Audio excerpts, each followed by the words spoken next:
아멘. 하나님 말씀 디모데후서 4장 6절에서 8절입니다. 디모데후서 4장 6절에서 8절.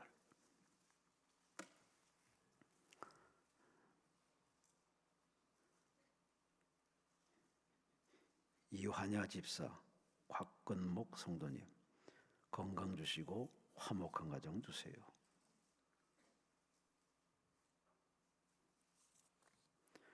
이종만 성도님, 종교 갈등으로 집안의 행사 때마다 힘듭니다. 주님의 뜻으로 인도해 주옵소서. 이영숙 권사님, 자녀 건강 코람되어 성경 말씀을 사모하며 이해되게 하옵소서. 안실 집사님, 그렇습니다. 디모데후서 4장 6절에서 8절 우리 함께 있습니다. 전제와 같이 내가 벌써 부어지고 나의 떠날 시각이 가까웠도다. 나는 선한 싸움을 싸우고 나의 달려갈 길을 마치고 믿음을 지켰으니 이제 후로는 나를 위하여 의의 면류관이 예배되었으므로 주고 의로우신 재판장이 그날에 내게 주실 것이며 내게만 아니라 주의 나타나심을 사모하는 모든 자에게도 니라. 아멘. 기도드립니다. 고맙습니다. 감사합니다. 참 좋은 계절, 참 좋은 봄날에 오늘도 여러 가지 유혹이 많았지만 모든 걸 내려놓고 주를 흠모하고 사모하는 이 간절한 마음이 있기에 이 강남금식기도원 베데스다 성전에서 세시예배 즐거이 자원하여 하나님을 찬양하며 은혜를 사모합니다. 만남을 기대합니다. 머리머리 기름 부으시고 마음 위로해 주시고 상처 부위를 낫게 해주시고 결박은 풀어지게 하시고 앞길은 열리고 뚫리게 하시고 뜻이 하늘에서 이루어진 것처럼 땅에서 이루어지는 임재 응답을 허락받는 이 한 시간 되게 하여 주시옵소서. 두꺼운 가정과 자녀와 교회 대한민국 평안하게 하시고 이 땅에 전쟁과 재난이 없게 하시고 갈등과 분쟁을 뛰어넘어서 화목하고 화합하여 선진한국 되게 하시고 대한민국을 통하여 지구촌을 선교하는 마지막 미션 끝까지 감당하도록 하나님 이 땅에 교회들을 축복하시고 종들이 하나 되게 하시고 믿는 자가 하나 되어서 기도로 싸워 이겨내게 하여 주시옵소서. 오늘 읽은 이 말씀을 나누면서 남은 인생 어찌 살아야 할지, 이 어지러운 세상 어떻게 살아야 할지 다시 한번 하나님 말씀으로 정리가 되고 해석이 되어 바른 길 가게 하시고 옳은 길 가게 하시고 후회 없는 길 가게 하시고 상 받는 길을 걸어내게 도와 주시옵소서. 올린 예물과 정성 받으시고 누르고 흔들어 넘치게 되돌려 주어서 역시 하나님은 참 좋으신 분임을 깨닫고 발견하는 4월달, 5월달, 6월달, 7월달 남은 인생길 되게 하여 주시옵소서. 시정을 주님께 맡기고 감사하고 모든 걸 성령이 주관하여 주시옵소서. 감사하며 예수님 이름으로 간절히 축복하며 감사하며 기도리옵나이다. 아멘. 아멘. 우리 하나님께 감사와 영광 말씀하십니다.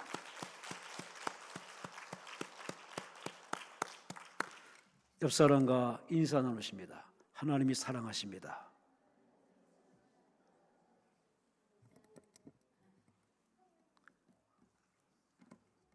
인사도 해본 사람이 인사를 합니다. 다시 한번 인사합니다. 하나님이 함께 하십니다.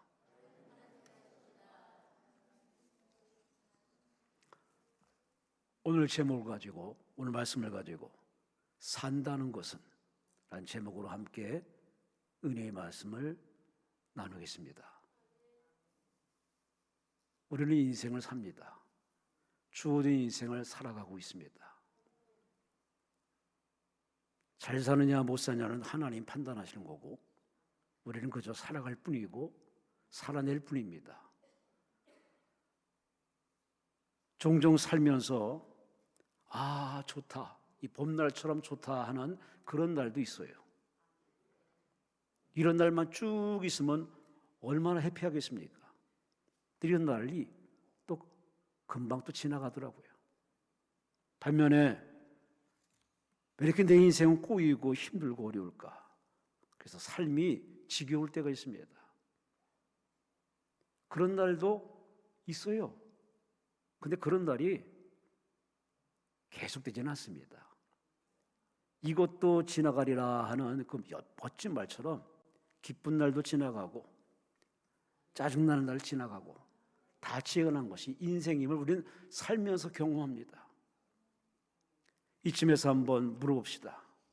사는 게 행복하신지, 앞으로 살아갈 날이 크게 기대가 되십니까? 아유, 다행입니다. 근데 돌아가는 꼴 보니까 참 버거울 것 같습니다. 힘들 것 같습니다. 만만치 않을 것 같습니다.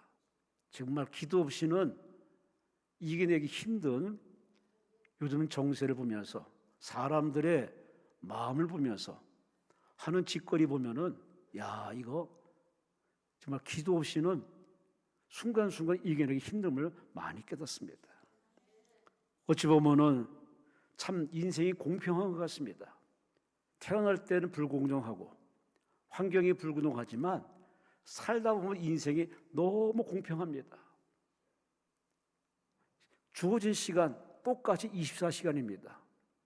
주어진 시간 속에서 기도하면서 최선을 다해서 한을 파면서 성실하게 산 사람들은 매일 삶이 무르익고 이것은 그야말로 인생이 아주 아름답게 꽃피죠.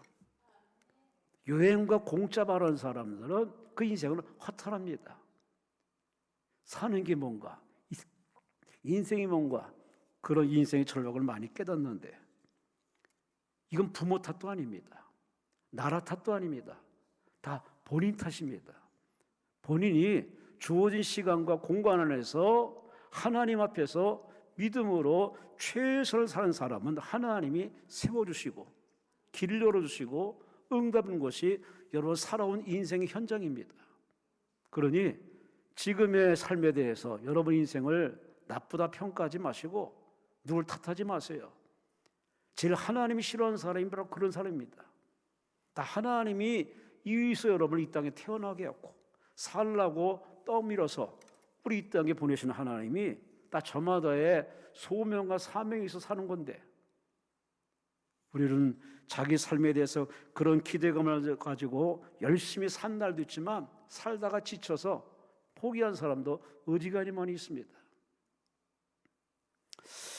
옛날엔 그런 말이 있습니다. 인생의 부록의 나이가 40이라고. 근데 제가 가만히 생각해 보니까 요즘은 좀 바뀐 것 같아요. 요즘 나이가 예전에는 70, 80인데 저희 장모님 지금 요양병원에 계시거든요. 병원에 가봤더니 90몇 세, 88세, 84세, 82세, 거의 80세 이상이에요. 그래서 가만히 보니까 요즘은 70, 80이 아니라 80, 90. 아마 조금 더 가면 90, 100, 100세는 무난히 살 인생인 것 같습니다. 그런 면에서 보면은 지금은 부록의 나이가 40이 아니라 대충 10살을 띄워서 한 50대면은 부록의 나이가 되지 않을까라는 생각도 해봅니다. 제가 이런 글이 있어서 읽다가 여러분 앞에 소개합니다.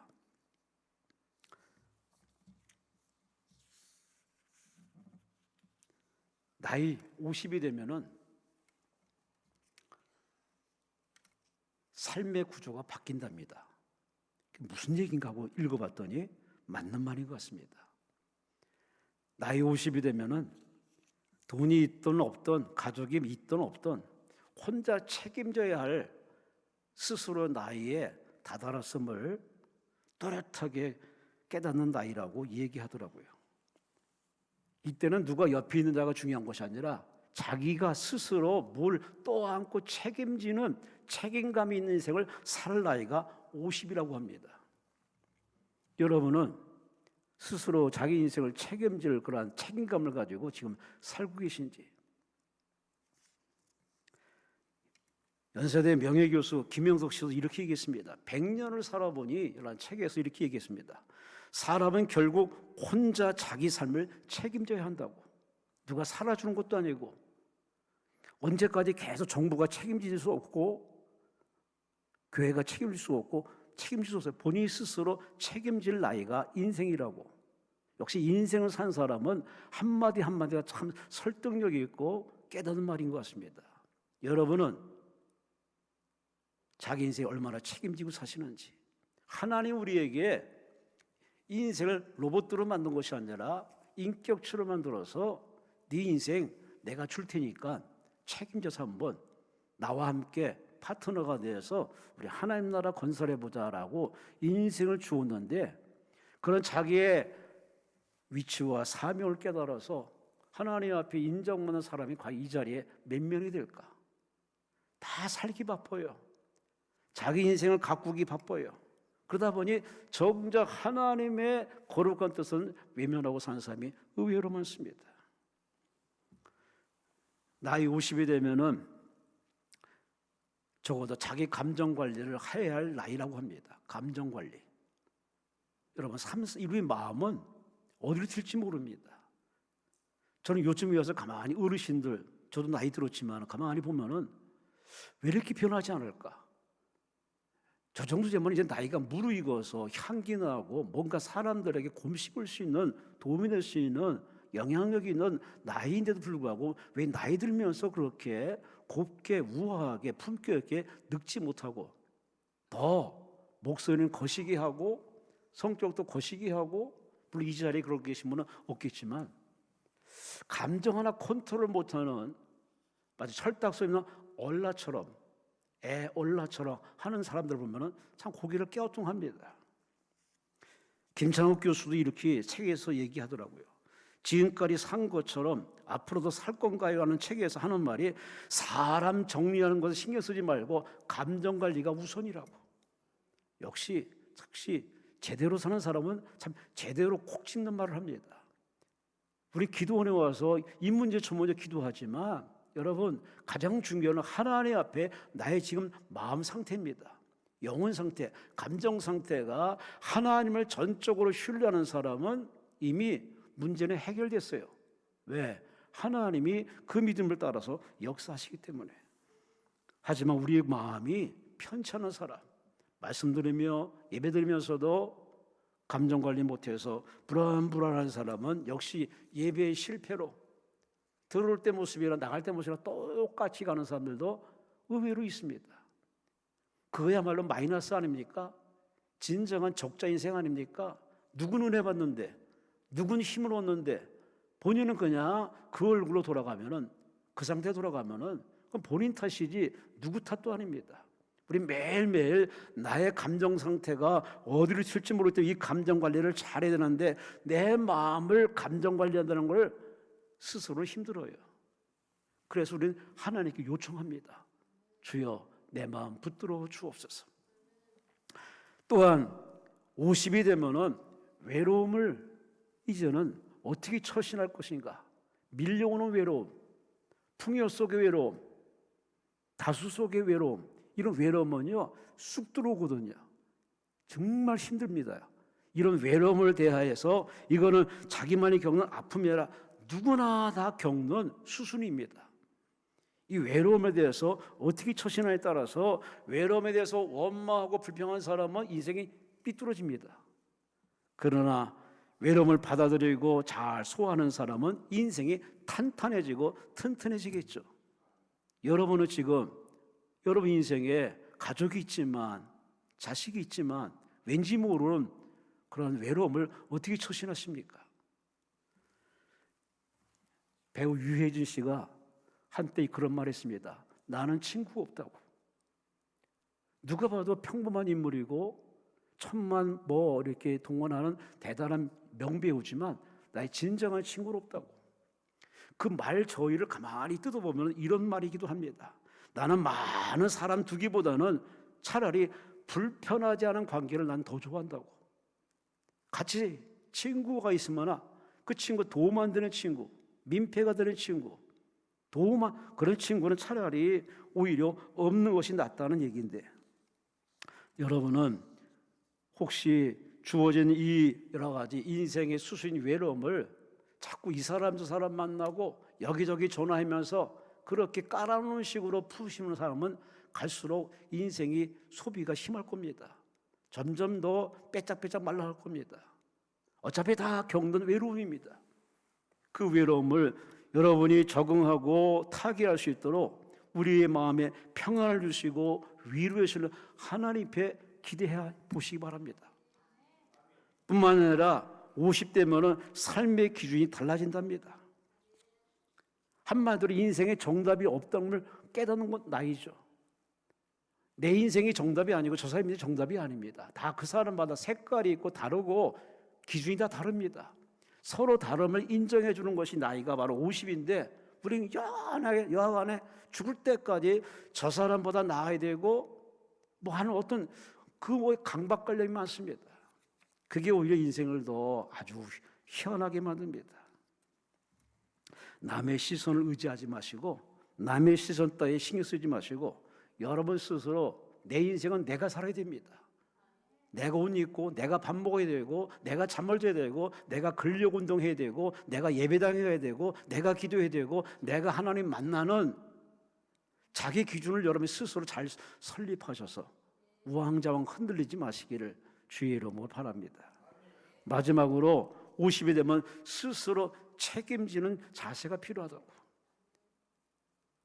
참 공부한 사람이 그래도 나라 일하겠다는 사람이 가끔 청문회 나오면 다 남 탓입니다. 문화 탓이고 시대 탓이고 누구 하나 정직하게 내 탓입니다. 나의 무지입니다. 라고 스스로 이렇게 청렴에 결백하게 고백하는 사람 정말 찾아보기 힘듭니다. 뭘 배웠나? 인생 살면서 뭘 경험했나? 그걸 보면서 참 젊은이들이 방향을 잃어버립니다. 스스로 책임질 나이에 책임지지 못하는 이것은 바로 인생 뻔할 뻔짜입니다. 하나님 우리 인생에게 시간과 공간을 공평하게 주시면서 의로운 재판장이 어떻게 사나 우리에게 기회를 줬습니다. 그러므로 본인이 스스로 자기 인생의 책임감을 가지고 최선을 다해서 하나님께 도움받아 가지고서 영혼이 잘 되고 범사를 강구하는 은혜를 살 인생이 바로 우리 삶의 현실인데 그 이상하죠? 예배 때는 깨달아지는데 기도할 때는 깨달아지는데 저 바깥에만 나가면은 그냥 뉴스에 치이고 사람에 치여가지고서 내가 왜 살지? 그래서 멘붕에 빠진 게 상당히 많이 있습니다. 서론이 너무 길었습니다. 그러나 얘기는 하나입니다. 세월 앞에 장사가 없습니다. 다 늙고 너도 늙고 나도 늙고 둥글둥글해지고 건강 앞에 다 평등해지고 기억력도 다 평준화될 수 있는 이 나이 앞에 우리는 스스로 생각하면서 이러지 말아야지, 이렇게 살지 말아야지. 다시 한번 새롭게 정월 1월 1일은 아니지만 매일매일 우리에게 주어진 시간은 이 하루입니다. 24시 이 하루이기 때문에 내일 눈을 뜨는 사람은 내일 살 것이고 내일 눈을 뜨지 못하는 사람은 하나님의 부름받고 갈 것입니다. 그러니 우리에게 주어진 시간 속에서 남은 인생을 어찌 살아야 할지, 어떻게 사는 것이, 어떻게 살아야 제대로 사는 것인지 답은 성경에 나와 있습니다. 아멘 안 하시네? 성경 왜 답이 있습니까? 성경 속에 답이 있습니다. 그러니 오늘 성경 속에 답을 찾아보겠습니다. 오늘 본문은 바로 바울의 얘기입니다. 바울이라는 인생을 통해서 하나님께서 우리 인생들에게 마치 뭔가를 가르쳐주고자 하십니다. 얘야 바울을 봐라. 바울이 말합니다. 나를 보시오. 나는 하나님이 주어진 인생을 이렇게 살았습니다. 예수 믿기 전에는 내 마음대로 살고 유대교에 빠져가지고 그것이 진리인 줄 알고 그것이 옳은 줄 알고 그렇게 허무맹랑하게 살았는데 예수 만나고 보니 다 잘못된 것이고 위선이고 가식이고 그야말로 지옥 갈 팔자였는데 그분이 내게 찾아왔습니다. 빛으로 내게 찾아왔습니다. 나는 그때 인생이 뒤집어졌습니다. 새 사람이 되었습니다. 거듭나고 보니 아 그렇구나. 이제는 세상의 스펙이나 경력이나 가문이나 혈통을 의지할 것이 아니라 내가 진실로 의지할 분은 바로 나를 부르신 바로 예수님밖에 없구나. 할렐루야, 할렐루야. 그래서 그 예수님께 붙들려 가지고 그 예수님께 붙들려서 그렇게 예수 위에 살다가 그렇게 그가 인생을 떠나는 이제 마지막 시간이 왔습니다. 그래서 마지막 시간을 오늘 본문에 이렇게 표현합니다. 전제와 같이 내가 벌써 부어지고 나의 떠날 시각이 가까웠도다. 따라합시다. 나의 떠날 시각이 가까웠도다. 여기서 자유로우신 분 없어요. 저는 장례를 참 다양한 장례를 많이 쳐봤습니다. 이게 나이 순서가 없습니다. 외모 순서도 아니고 건강 수준도 아닙니다. 또 믿음 수준도 아닙니다. 하나님이 오라면 가는 겁니다. 이게 인생의 현실인데 이걸 사람들이 많이 까먹습니다. 그냥 살려고 아둥바둥 되는 건 그렇게 최선을 다하면서도 떠날 준비, 떠나갈 준비, 부름받을 준비에 대해서 과연 얼마나 하십니까? 다시 한번 고민해 보시기 바랍니다. 사는 건 살 수밖에 없어요. 왜? 하나님이 다 먹을 거, 입을 거, 마실 거, 앞날을 다 준비해 놨습니다. 우리는 살 겁니다. 살아낼 겁니다. 근데 문제는 가는 게 문제입니다. 어디로 가느냐 그 말이에요. 아니 기왕 가되 하나님께로 가되 아름답게 들림받아가 되고 하나님의 칭찬 속에서 멸관 받는 상 받는 그런 아름다운 인생의 마무리를 해야 그게 신앙생활의 행복 아닙니까? 여러분이 그런 인생의 바른 목적과 방향 설정을 다시 한번 설립해서 제대로 살아가시기를 주의 이름으로 축원합니다. 오늘 본문에 바울은 말합니다. 이제 내 인생 끝날 때가 왔다. 하지만 나는 내 인생에 후회가 없습니다. 나는 열심히 살았습니다. 충성했습니다. 최선을 다했습니다. 나는 이제 모든 걸 내려놓고 부름받을 준비합니다. 얼마나 아름다운 모습입니까? 여러분도 인생 이렇게 마무리 철저히 하시기를 주의 이름으로 축원합니다. 주의 이름으로 축원합니다. 주의 이름으로 축원합니다. 본론 들어가서 바울은 자기 삶을 통해서 우리에게 말합니다. 여러분 사는 거 어떻게 사는 건지 궁금하십니까? 나를 보세요. 바울은 늘 성경 속에서 반복적으로 하는 말이 뭐냐? 나를 보시오. 자기를 자랑스럽게 이렇게 소개합니다. 왜? 그렇게 살았기 때문에. 그렇게 인정받는 삶을 스스로 하나님께 인정받는 삶을 살았기 때문에 자신 있게 합니다. 나를 보시오. 그는 첫째 이렇게 말합니다. 7절 말씀에 선한 싸움을 다 싸웠습니다. 한마디로 자기가 감당할 사명, 미션, 인생 자체를 싸움이라고 했습니다. 그냥 싸움이 아니라 악한 싸움이 아니라 선한 싸움, 하나님의 능력을 받아서 하나님의 이름으로 하나님을 사는 선한 싸움을 싸웠다. 여러분, 인생은 꽃길이 아닙니다. 인생은 불공평합니다. 태어나보니 남자요, 태어나보니 여자입니다. 태어나보니 대한민국이에요. 태어나보니 환경이 너무 열악합니다. 불공정한 것이 현실입니다. 물론 좋은 집에 태어난 금수도 있지만 여하간에 인생 자체가 불공정합니다. 하나님 왜 이렇게 우리를 이렇게 태어나게 했을까? 하나님 우리가 말합니다. 인생이 바로 그래. 그러니 인생은 그냥 사는 게 아니라 그냥 사라지는 것이 아니라 싸우는 연속이에요. 자기와의 싸움, 관계와의 싸움, 경쟁자와의 싸움, 또 원수와의 싸움, 그리고 바울은 말합니다. 우리의 싸움은 혈과 육이 아니라 정사와 권세와 어둠의 세상의 주관자들과 하늘에는 악한 년들과 싸운다고 에베소 6장 12절에 말씀하고 있습니다. 이것을 사도바울은 다 싸웠다고 그랬습니다. 그러니까 그 싸우기 위해서 얼마나 그가 열심히 기도했으며 말씀을 읽었으며 성령 충만을 받았으며 싸우기 위해서 만반의 준비했음을 성경은 여실히 그의 인생을 증명해 주고 있습니다. 여러분, 인생은 쉬운 길이 아닙니다. 이 싸움은 치열하게 싸워야 됩니다. 적당히 싸우면 그 인생은 적당히 퇴물이 되고 퇴출됩니다.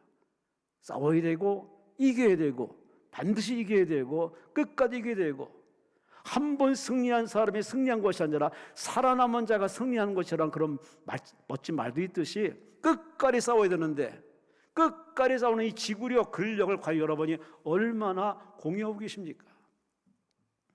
나의 앞에 장사 없어요. 자꾸 이제 곡기가 끊어집니다.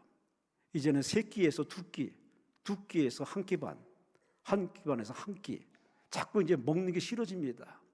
그러면 살이 빠지는 게 문제가 아니라 몸은 날씬해지는 것 같은데 웬걸 더 중요한 근력이 빠집니다. 이거 상당히 나중에는 걷기가 힘듭니다. 몸이 잘 부서집니다.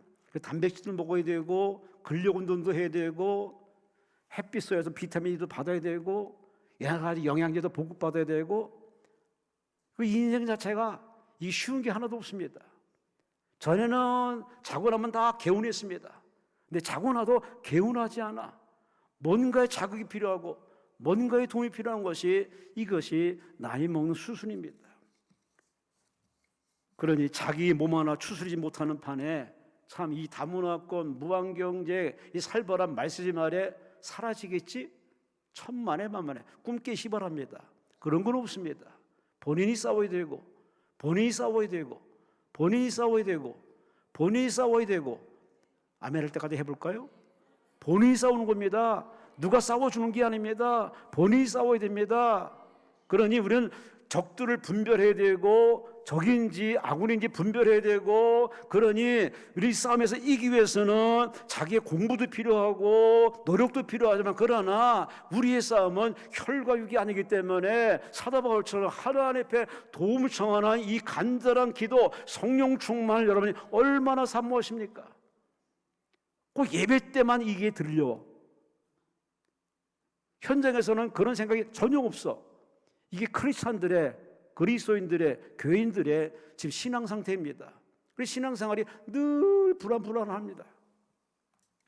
11세기 영국의 헨리 3세 왕이지만 나라 통치하는 게 이게 장난이 아닙니다. 너무 힘든데 가만히 보니 수도원의 수도사들은 너무 편하게 사는 것 같아.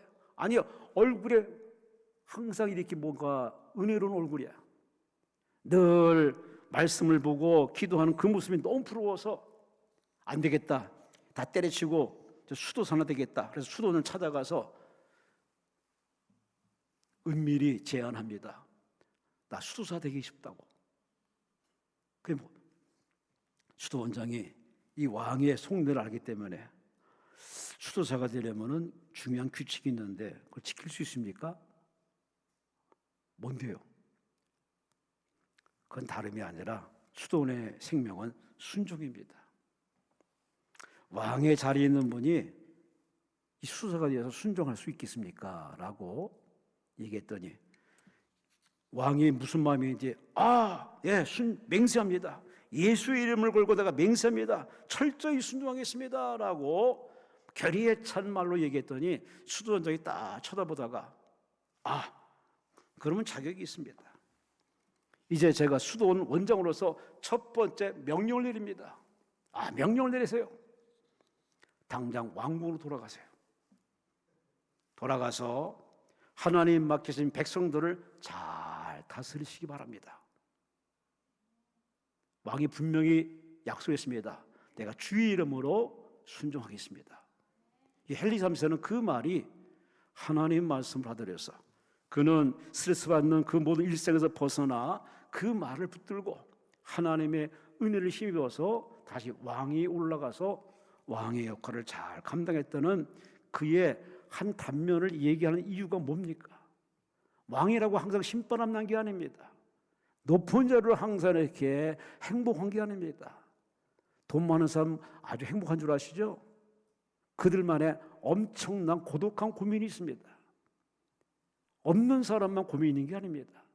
이 지구촌의 해 아래 모든 사람들이 사는 게 고민이고 살아가는 게 고민이고 많으면 많아서 고민이고 없으면 없는 게 고민인데 그러니 한마디로 매일매일 이런 잘 살아야 되느냐, 정도를 걸어야 되느냐, 양심껏 살아야 되느냐, 바르게 살아야 되느냐, 하나님의 전을 살 것이냐는 이 갈등과 싸움이 엄청납니다.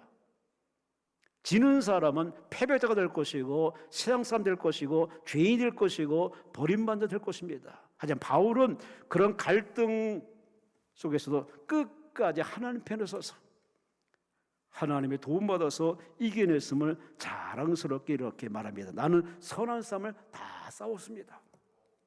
할렐루야, 할렐루야. 매주 토요일마다 오셨던 고은 목사님, 시인이었던 목사님이 이렇게 시를 남겼습니다. 제목은 하나님의 사람아, 기도로 싸워 이겨라. 그리고 당신을 보라. 당신은 기도가 돼 있으리라. 용서로 마음을 이겨라. 그리고 당신 얼굴을 보라. 당신은 사랑이 돼 있으리라. 우는 자에게 있어서 눈물이 되고 기뻐하는 자에게 있어서 웃음이 되라. 그리고 하늘을 보라. 당신은 주님의 사람이 돼 있으리라. 뼈가 부서져도 주님을 놓지 말라. 그리고 당신을 보라. 당신은 하나님도 이긴 승리자가 돼 있으리라. 이 시의 내용이 가장 중요한 얘기가 뭡니까? 인생이 녹록하지 않다는 겁니다. 기도해야 되고 싸워야 되고 사랑해야 되고. 사도 바울도 자기 이 선한 싸움을 싸웠다고 얘기한 이유가 인생 자체가 전쟁이었고 그 전쟁에서 이겼노라고 말하고 있습니다. 머리가 좋아서가 아니라 그 하나님을 의지했더니 하나님이 도와주어서 이겨서 잘 싸웠노라고. 사는 건 뭘까요? 사는 건 싸움입니다. 그 싸움을 이겨내기 위해서는 여러분 스스로 하나님 앞에 무릎을 꿇어야 됩니다. 하나님이 여러분을 이겨내도록 도와주십니다. 특히 가장 무서운 싸움이 뭔지 아십니까? 마귀와의 싸움이지만 그러나 그보다도 가장 더 무서운 싸움이 뭐냐? 자기 자신과의 싸움입니다. 하나님 앞에 설 것이냐 아니면 그냥 세상 방식으로 살 것이냐. 이 갈등과 싸움에서 여러분은 그렇게 유치하게 일반인으로 선택해서 하나님과 멀어지지 마시고 바울처럼 고독하게, 예수님처럼 더 고독하게 철저히 기도하며 자신을 죽이면서 자신과 싸워 이겨내고 선한 싸움을 싸워내서 승리하는 여러분 되시기를 주의 이름으로 축원합니다. 두 번째, 산다는 게 뭘까? 7절 말합니다. 나의 달려갈 길을 마쳤다. 사는 건 자기 달려갈 길이 있습니다. 길이 다 똑같지는 않습니다. 어떤 사람은 길이 긴 사람이 있고 어떤 사람 길은 그야말로 쭉 뻗은 길 가는 것 같지만 다 내리막길, 오르막길, 흙탕길, 어두운 길, 저마다의 다 색깔이 다릅니다. 똑같지가 않습니다. 그러니 남의 인생 부러워할 것도 없고 자기 인생을 비하할 필요도 없습니다. 저마다의 사명이 다릅니다. 갈 길과 모양이 다릅니다. 이걸 정하는 것은 부모 목도 아닙니다. 하나님이 정해서 아예 장르를 정해서 우리를 이 땅에 보내줬습니다. 더 쉽게 얘기해 볼까요? 거북이와 토끼 얘기해 봅시다. 거북이와 토끼가 싸워서 경쟁해서 누가 이겼을까요? 당연히 토끼가 이겨야지. 그런데 작가가 거북이가 이기도록 만들어놨어요. 그래서 토끼가 아무리 그 책에서 뛰고 발광해도 거북이를 못 이깁니다. 마찬가지로 하나님이 저와 여러분들에게 인생의 장르를 딱 설정해서 넣어줬기 때문에 여러분은 하나님이 정한 데는 이유가 있고 분명한 목적이 있으니 전능하신 하나님이 여러분에게 살라고 명받았으면 여러분은 열심히 살면 되는 것이고 감사하면 되는 것이고 기뻐하면 되는 것이고 그 길을 묵묵히 걸어가면 됩니다. 아멘, 아멘. 인생은 길을 가는 나그네입니다. 바울 말합니다. 나는 달려갈 길을 마쳤다. 길을 걷다가 때로는 달릴 수도 있고 때로는 내리막길을 때로는 오르막길을 천천히 걸어갈 수 있고 잠시 쉬는 길도 있지만 여간의 인생은 길을 걷는 나그네인데 바울은 표현합니다. 나의 달려갈 길을 다 마쳤다. 그럼 달려갈 길을 뭐라고 표현했느냐? 사도행전 20장 24절 말씀에 이렇게 표현합니다. 나의 달려갈 길과 주 예수께 받은 사명 곧 하나님의 은혜의 복음 전가하는 일을 마치려면은 나의 생명을 조금 더 귀한 것으로 여기지 아니하노라. 자기 인생을 사명, 미션이라고 표현하고 있습니다. 여러분 인생은 누굴 위한 인생이 아닙니다. 남조란 인생이 아닙니다. 대한민국에 5천만 세 그냥 그렇게 거기 그냥 있으라는 인생이 아니라 하나님은 여러분들에게 바로 사명, 미션을 주면서 인생을 살라고 명하고 받은 여러분 파송받은 선교사이기도 합니다. 그러면 이 봄날에, 이 아름다운 봄날에 나무보다 잘 살아야지, 꽃보다 잘 살아야지, 하다못해 새들보다 더 우아하게 그렇게 자유롭게 살아야죠. 어쩌면 이렇게 옹졸하게 사십니까? 어쩌면 이렇게 더티하게 사십니까? 물론 이 자리에 그런 분 없겠지만 인생을 거꾸로 사는 사람 많습니다. 백의의 천사라고 우리가 다 알려진 나이팅게일, 간호사로서 참 아주 간호사의 본이 되는 나이팅게일, 그가 30세 되던 날에 일기장에 이렇게 씁니다. 오늘 내 나이가 30살이다. 이수님이 공생이 시작한 나이다. 주님, 저도 오늘부터 당신의 부르심에 따라 살겠습니다. 유치한 생각은 버리고 나를 세상에 태어나게 하신 주님의 목적에 제가 순종하겠습니다. 일장에 이렇게 딱 써놓고 그때 이후로 주님처럼 살겠다, 주님의 그 뒤를 따라가겠다, 그런 목적을 세우고 그렇게 섬기는 간호사의 길을 걸어갔던 나이팅게일. 그 사람들의 칭송받던 그 모습을 어느 기자가 문득 질문합니다. 당신이 이렇게 사람들에게 칭송받는데 그 비결이 뭡니까? 그는 당당히 얘기합니다. 예, 나를 부르신 주님께서 내게 부르신 그 뜻이 있습니다. 그 뜻에 저는 나를 그 뜻에 맡기고 끝까지 그 길을 지금 걸어갈 뿐입니다. 주님이 서라 하면 서고, 주님이 가라 하면 가고, 주님이 시키는 나는 그저 살아갈 뿐입니다. 여러분, 이런 사람들이 하나님께 사랑받고 세상 사람이 인정받는 것이지, 아무것도 안 하면서 뭔가를 기대하는 사람은 정말 뭔가 하나님 앞에 잘못 생각하는 겁니다. 아니에요. 땀 흘려야 됩니다. 공부해야 됩니다. 최선 내야 됩니다. 정도를 걸어야 됩니다. 양식껏 살아야 됩니다. 기도해야 됩니다. 열심히 해도 우리가 모자른 판에 목적과 방향이 없이 그냥 사는 사람이 과연 남은 인생이 행복할까? 천만에 만만입니다. 어차피 우리 인생은 아담과 하와의 후손이기 때문에 하나님이 아담에게 말합니다. 아담아, 남자야, 너는 내 말에 순종할 때 너는 이마에 땀 흘려야, 노동을 해야, 근로를 해야, 수고해야 먹고 살 거다. 여자야, 너는 내 말에 순종 안 했으니 너는 해산의 것도 자식 낳는 고통이 있을 것이고 자식 키우는 고난이 많을 겁니다. 그러나 내 말에 순종하라고 그렇게 남자 여자에 형벌을 줬습니다. 형벌이 아니라 그걸 성경적으로 표현하면 하나의 미션입니다. 사명입니다.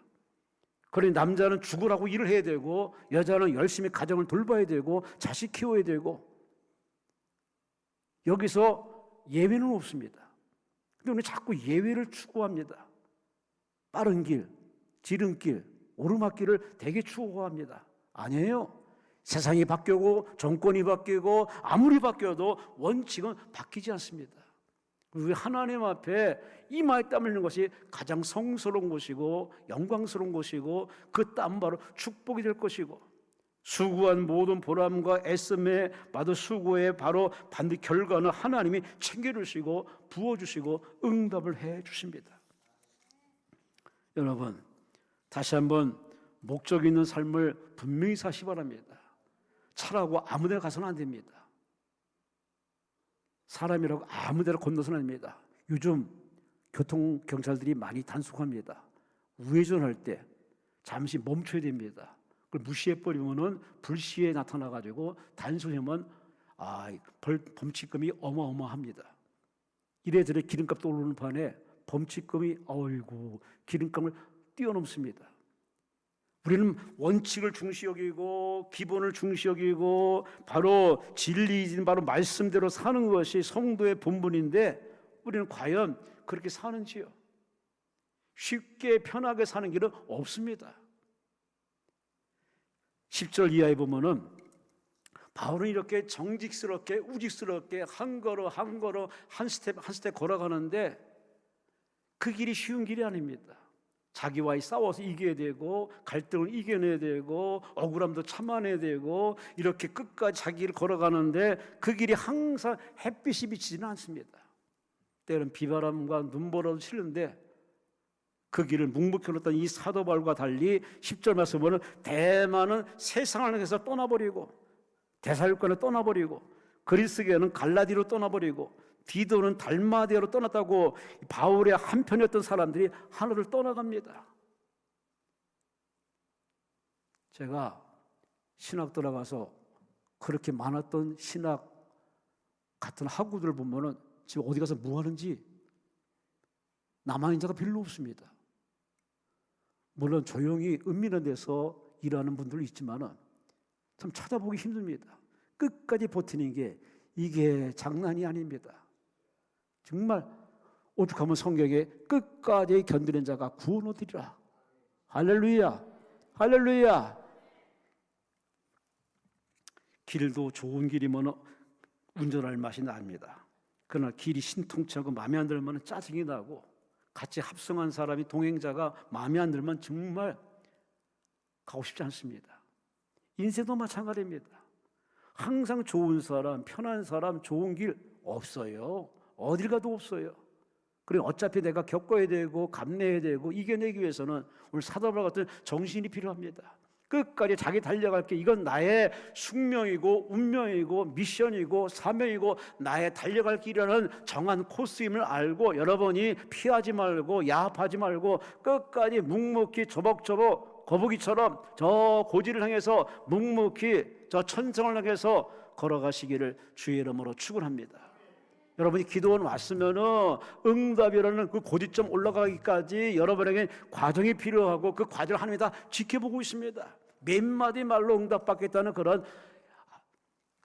이상한 생각에 여러분 빠지지 마시고 끝까지 마음에 무릎을 꿇으시고 회개하시고 손들고 항복하시고 잘못을 인정하시고 하나님이 어떻게 명령하든 내가 수용하겠습니다, 순종하겠습니다 하는 그런 마음에 준비된 자에게 하나님은 길을 열어주시고 그 길로 인도할 것이고 그 길에 바로 상 받는 자리 서게 될 줄로 믿습니다. 할렐루야, 할렐루야. 고 목사님이 이렇게 시를 써내려갑니다. 제목은 뒤돌아보며 내다보며. 힘써 산 것이 모두 후회되니 애써 살았어도 별것 이겠습니까?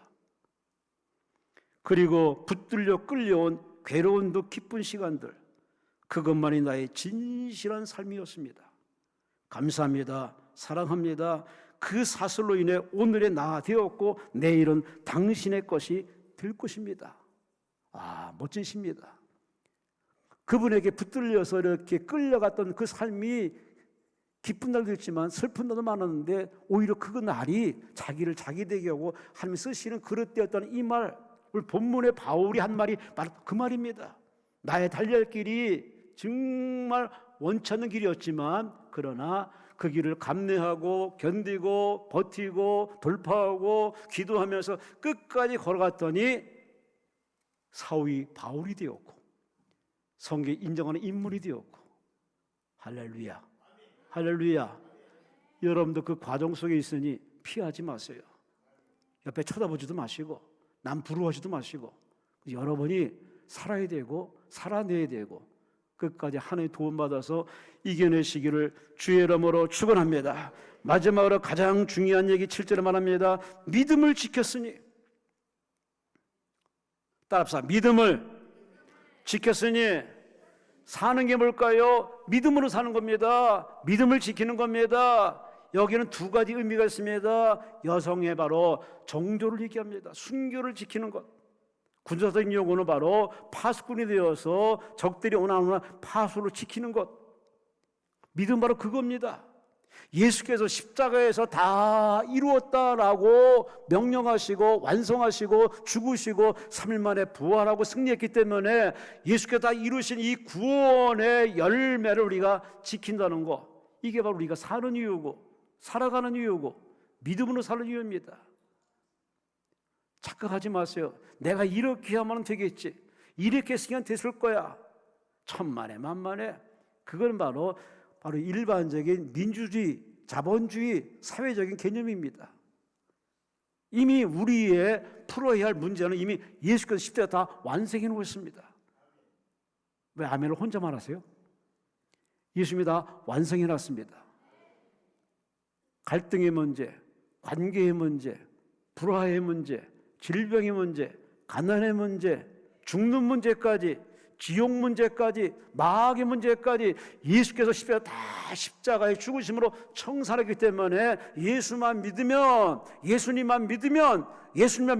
우리는 죄 용서는 물론이요, 하나님의 자녀가 되고 예수 이름으로 기도하면 무엇이든 응답받고, 그 예수님께 호소하고 기도하면 그 예수님이 여러분을 친히 도와주어서 이기게 하시고 승리하게 하시고, 때가 되면 하나님 우리를 잠자듯 다 데려가서 하나님 나라에 들어가는 영광에 설 뿐만 아니라 이 땅에서 열심히 수고한 대로 믿음을 잘 지킨 사람에게, 선한 싸움을 싸운 사람에게, 달리기를 잘 마친 자에게 하나님은 금면류관, 의의 면류관 줄 것이라고 오늘 성경에 7절에 뭐랬습니까? 이 모든 건 내게만 아니라 8절 말합니다. 주의 나타나심을 사모하는 모든 자에게도 바로 의로운 재판장이 면류관 줄 것이다.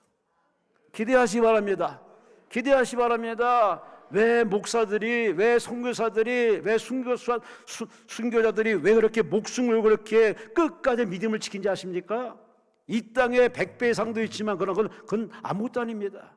저 하늘의 영원한 상, 저 햇볕처럼 영원히 빛날 금면류관, 영광의 면류관, 의의 면류관, 그 면류관 상 받는, 인정받는 그 반열에 서고 싶어서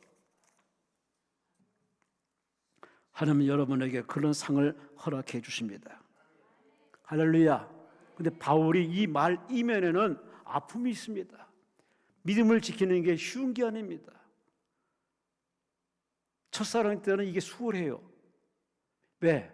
순수 깨끗하니까 아주 기도가 수월하고 전도가 수월하고 그 예배가 수월합니다. 근데 첫사랑은 아주 짧습니다. 여기에 지나면 그때부터 현실입니다. 기도에 아주 광야길을 걸어야 되고, 응답의 광야길을 걸어야 되고, 끝까지 마라톤처럼 끝까지 걸어내는 그야말로 지루한 길입니다. 이 길을 지킨다는 거, 이게 쉬운 게 아닙니다. 돈은 벌고 쓰기보다 간직하기가 정말 더 어렵습니다. 권력은 손에 넣기보다 권력을 지키는 게 더 어렵습니다. 우승하면 그 우승한 것보다 우승을 또 재차기가 더 어렵습니다. 성이나 고지를 빼앗는 것보다 그걸 지키는 게 더 어렵습니다. 자유민주주의 지키는 게 얼마나 어려운 줄 아십니까? 이게 쉬운 게 아닙니다. 요즘 사람들이 개념이 없습니다.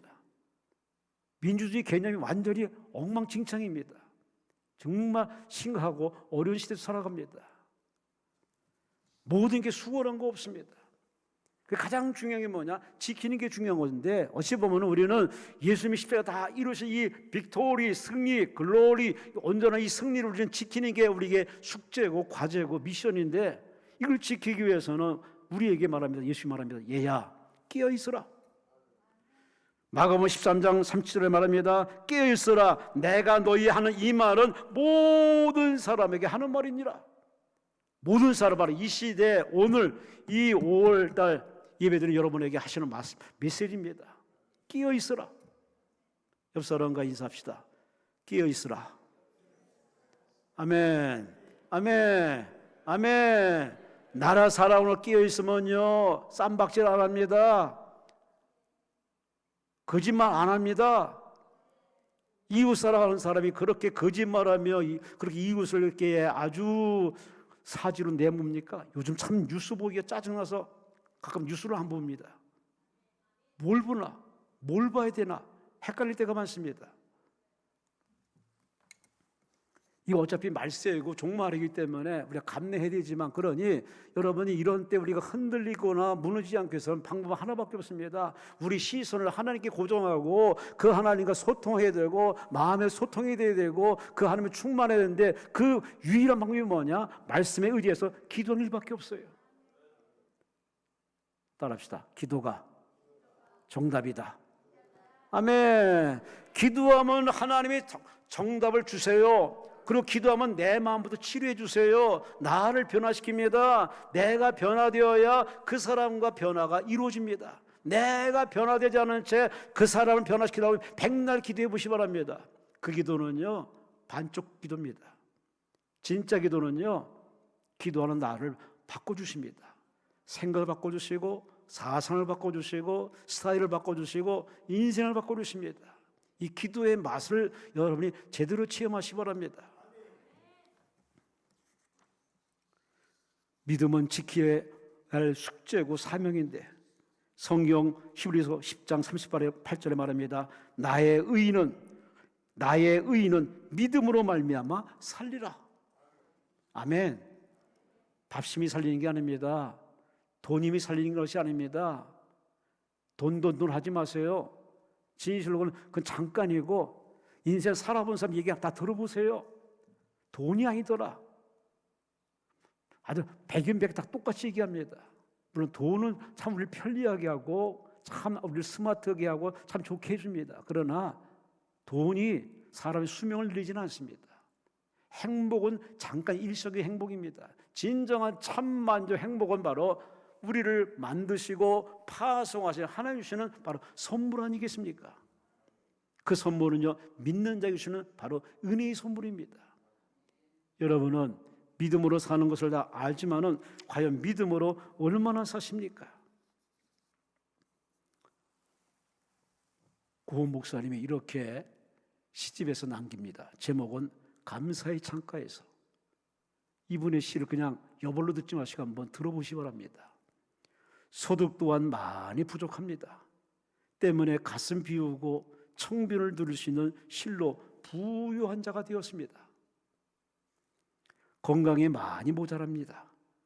때문에 자만을 버리고 하루를 살 수 있는 실로 낮은 자가 되었습니다.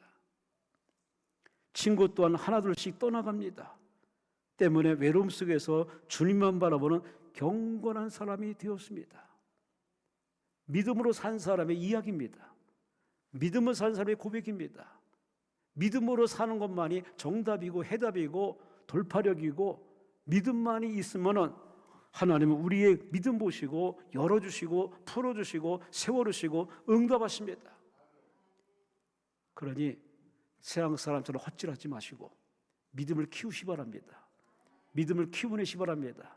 믿음의 근력을 가지시 바랍니다. 그 의미로 응답받는 여러분 되시기를 주의 이름으로 축원합니다. 결론을 말씀드립니다. 누가복음 18장 8절에 말합니다.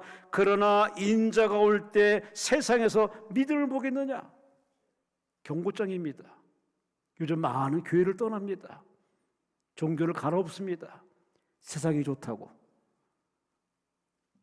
여러분, 세상 사람 다 그렇게 좌양자 우양하더라도 여러분은 흔들리지 마시고 우리 매달 한 번씩 우리 이모 목사님이 하시는 명언이 있습니다. 믿음이 없으면 의리라도 있으라고. 한번 하나님을 믿으신 여러분은 끝까지 믿음을 지키시고 의리를 지켜서 믿음으로 완주하시되 믿음으로 사는 모습 어떻게 살까요? 바울이 우리에게 증언합니다. 선한 싸움. 인생은 싸움이고 전쟁이니 싸우시오. 기도하며 싸우시오. 말씀으로 싸우시오. 성령으로 싸우시오. 그리고 우리 인생은 길을 갖는 달려갈 자기만의 미션, 사명이 있으니 옆 사람 흉내내지도 말고 그 사람 모방하지도 말고 여러분만이 걸어갈 여러분의 길이 있습니다. 하나님이 책임지십니다. 하나님이 도와주십니다.